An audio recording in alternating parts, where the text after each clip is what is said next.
Money's been around for thousands of years and is an integral part of our lives. But even though we all probably spend a lot of time thinking about making or spending it, we don't usually think about what it actually is. So where does money come from, and why do we use it? To answer these questions, we're going to have to go all the way back to prehistory. While it's true that people used to barter goods before formal currencies existed, it's a misconception that this was the primary means of exchange. Instead, ancient peoples all over the world came up with accounting systems that would track exchanges of goods and obligations over time. In that sense, the idea of debt existed well before the idea of money. Societies developed measurement standards in order to more easily quantify these obligations. One of the earliest examples of this was the Mesopotamian shiklu, which was originally used to weigh quantities of barley. Now, you might have heard of this unit of measurement, but under a slightly different name. But how did they go from shiklu, an ancient unit of weight, to shekel, a biblical unit of currency? Simple, they never did. The shekel was a standardized unit of weight that, over time, became commonly applied to precious metals. Many ancient states created their own shekel standard and minted coins with a certified weight, though, confusingly, what the shekel actually weighed varied between them and over time. We can still see this connection between weight and money today, not to mention the variation in standards. The British pound is, after all, based on a weight, but that pound is not the one that we use today. And of course, there's also the various currencies called the peso, which means weight in Spanish. At any rate, switching from a standard weight of grain to a standard weight of metal as a measure of value made a lot of sense. Metal can be more easily standardized, transported, and exchanged. Of course, any good that is valuable in a given society can be used as a standard for a commodity currency if it fulfills those preconditions. Cocoa beans were used as currency in pre-Columbian Mesoamerica, while shells have been used all over the world. And how did these societies decide what goods were worth enough to be made into a currency? Generally speaking, high value is simply the result of high demand and low supply. Because precious metals respond to supply and demand, the value of gold and silver can change over time, meaning that coins made of these metals can purchase more or less of other goods. A dramatic example of this was the price revolution, where prices in Europe rose with respect to gold and silver-based currencies after the Spanish Empire brought huge amounts of these metals back from the Americas.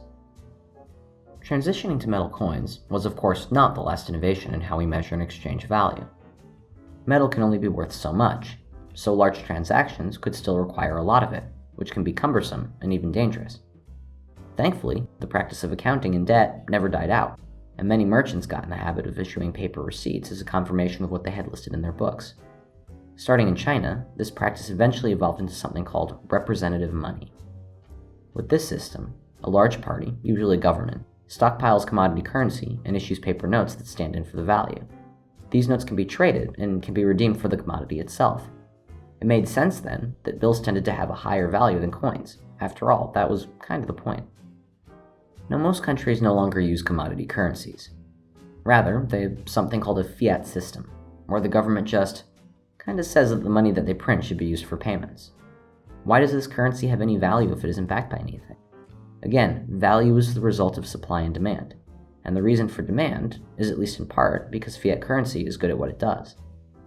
However, it's important to keep in mind that when we think of a good as having a given value, we're already thinking of that value relative to the value of our currency.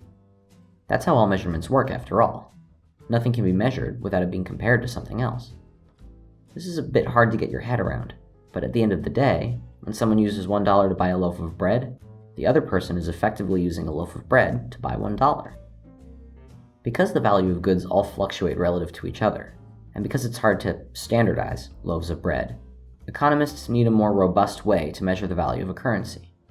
They do this by establishing a standard basket of goods, and then measure the price of that entire basket relative to what it was before. For example, if the cost of the basket decreases, it means that money has become more valuable. People are less willing to spend it.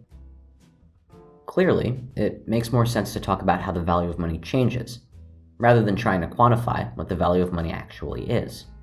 When the value of money decreases over time, it's said to be undergoing inflation, while when it increases, it's undergoing deflation. Too much of either of these can be very bad. Extreme cases of inflation, called hyperinflation, can distort the economy and cause people to lose faith in their currency. One dramatic example of this was in Zimbabwe, which printed bills of up to $100 trillion before discontinuing their currency in 2009. On the other hand, some economists consider the Great Depression, at least in part, to have been a case of runaway deflation. We talk about inflation and deflation all the time, but it's important not to forget what these useful abstractions actually mean. So when we say that the US had deflation of 0.7% in April 2020, what that means is that the value of money increased by 0.7% relative to the standard basket. Once you actually start to think about it, this makes sense. People felt that cash would be relatively more valuable than other goods in a slowdown economy, so demand increased. They also wanted something that they could easily exchange for goods that they might need in the future, given the uncertainty of what could happen. This goes back yet again to why currency was created in the first place. Having it as a standard fundamentally makes it the most liquid asset, meaning that it can be exchanged for other things more readily than anything else. Even so, it's important to keep in mind when talking about the value of money that there's no such thing as a basket of goods that's perfectly representative for every member of society.